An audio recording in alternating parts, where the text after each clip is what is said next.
Hi there, today we're making lemon squares, one of our absolute favorites in this house.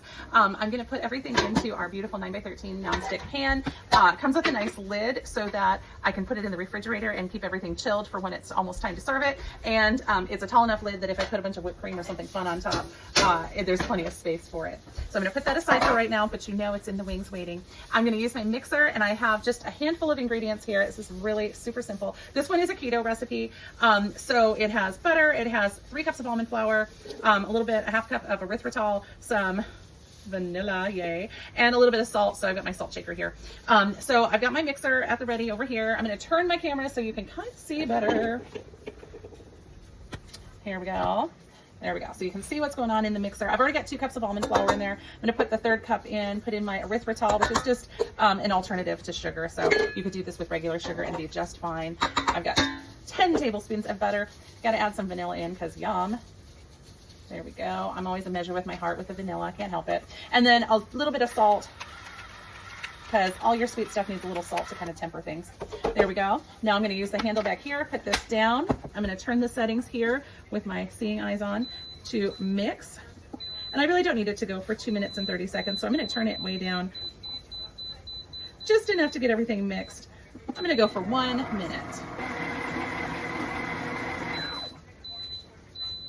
All right, it told me it's done, so on to the next part. I'm gonna lift the handle, and then I'm gonna turn this so I can get in there, take off the paddle, use my scraper just to kind of get a little of the extra yummy stuff all off into the bowl.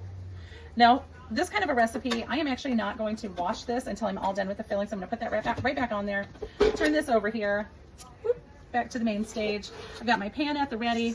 I don't need to worry about greasing my pan or buttering it because number 1, it's a nonstick pan. Number 2, this recipe has a ton of melted butter in it, so we don't need to do anything more.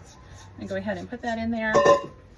Spread this out as evenly as possible. Then my secret helper is actually our meat tenderizer. You can do this with a measuring cup if you prefer. I just like the handle on a meat tenderizer sticks up. So this is my secret trick to making a nice crust. Go ahead and smush it down so it's nice and level. And ta-da! I'm gonna bake it for 12 minutes and then we'll be back. All right, so the crust is all done, golden, baked, sitting here to cool just a few minutes while we make up the delicious filling. So in my mixer bowl, I already put the erythritol for the filling as well as 8 eggs, making a 9x13, so lots of eggs. Remember, I'm doing a keto one, and I'm gonna put this on mix with the eggs and the erythritol. I am making a keto one, so that's why we have so many eggs, and we're also gonna use a different thickener. Again, you can do all of these, use all of these tools with any kind of lemon bars, but this is what I'm just making today. So I wanna show you how to get all the good lemony goodness out of your lemons. So, of course, when you juice a lemon, you're gonna get a lot of flavor, but the most flavor is actually gonna come out of the skin of the lemon. So let me take that off. So I've got a clean lemon, and what we wanna do is use the cup zester, and I'm gonna take that lid off so that way it's always covered so I don't cut myself on accident. Take that lid off and just kind of scrub it around on here. It'll give me a super cleaned lemon. Look at how fast it took a lot of that zest right off. Now, if I was making something like in my blender, I might just take a peeler and peel it off. But you know, when I'm making lemon bars, I want really fine zest. I don't want any kind of big chunks of zest. I don't want to try to chop it up with my knife or anything like that. I just want it to be super fine. So the cup zester does that. So I've done that to a bunch of lemons already. This is just a few of the lemons that were left. And what I'm going to do when I'm all done with all these zests is I'm going to give it a spin, because underneath there's like a little windshield wiper that's wiping off all of the zest that was stuck to the zester. I put the lid back on top so my fingers are safe. Over here, I'll give it a tap, and it has measurements so I know how much zest I've already gotten off of my lemons, and then I'll tap it one more time to make it flat. And ta-da, look at all my zest in there. And here you can see the little windshield wiper so that when I was turning it, it was wiping all that extra zest off the backside. So now this is ready. And then I'm gonna show you real quick the best way, I think, to get all the juice out of my lemons. And that is, cut your lemon in half, get out your citrus press. Ours is absolutely amazing. It's all porcelain, so you can really squeeze your citrus and you will not have a broken press. I got this when I signed up in July of 2020, and I've used it for many, many, many citrus items, be it lemons, limes, or small oranges. And you just go ahead and do like that, turn it to the side, because sometimes there will be a little juice that pools right there. Put that in my prep bowl. Always the lemon, the cut side, goes towards the holes, even though it's kind of the opposite of the shape. And you almost turn your lemon right inside out when you smush it like that.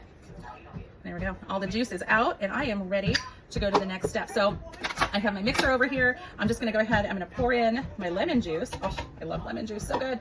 And then I also have some heavy cream to thicken things up. I'm gonna pour that in, stack all those up. And then is the piece de resistance, my little adjustable measuring spoon. They actually come in two sizes. The bigger one goes to a tablespoon. This one is the one that I want though. It goes everywhere, everything from 1/8 of a teaspoon to, if you slide it down, all the way down to a full teaspoon measurement. So it's very useful. We just need one tool. I'm gonna put my seeing eyes on so I can see again. And I want 1/2 teaspoon. So what I do is, can you see it? Oh yeah, you can see it now. I just slide it down to the line with the measurement that I want, and then away we go. So I'm gonna use some xanthan powder because that is a keto thickener. You just pop it in there, and I'm gonna run my mixer on just plain old custom. The top option on the mixer is custom, so you can just turn it on a low speed just for a few seconds. You don't have to use one of the presets. I do love the presets though, because that way my mixer is doing my job and I don't have to worry about how many minutes did I leave it going. Sometimes I do that. Okay, so last but not least, we have our zest to get in there. Okay, so let me pull this all apart. So I've got my messy mixer paddle, and that's okay. I'm finally done with it. See, I didn't clean my mixer between making the crust and the filling because it's all just gonna be all mixed together in here anyway. It's gonna be delicious. You don't have to worry about cleaning extra dishes. So once I've got everything else mixed in here, what I really wanna do, I'm gonna turn this down so you can see it, is add my zest in. Now the reason I don't usually add my zest in and mix it with the paddle attachment on my mixer is because the zest tends to just get hung up in clumps in all of the little, like, I don't know what you want to call them, the little like crotch areas, like between where the pieces come together. So it's actually easier just to take this, dump the whole thing in, and just use your regular mix and scraper just to mix that right in, okay? At this point, guess what? It's done. Lemon bears are so fast. So my pan is still a little warm, so I'm gonna use my oven glove. If you don't have these, get these. These are amazing. They give you a lot more dexterity than an oven mitt, so really useful. I'm gonna take it off though because I don't really need it to hold my nice cool mixing bowl. There we go. We're gonna pour this over the top. I'm gonna bake it for probably about 45 minutes, and then it has to cool. But let me tell you, dessert's gonna be good tonight. I'm gonna use my whipped cream maker. I'm gonna have deluxe lemon bars. Would you love lemon bars, or would you do lime bars? Lime bars would be kind of fun too. I think you could even do this recipe with oranges, but you would probably want to cut down on the sugar. What would you pick for yours?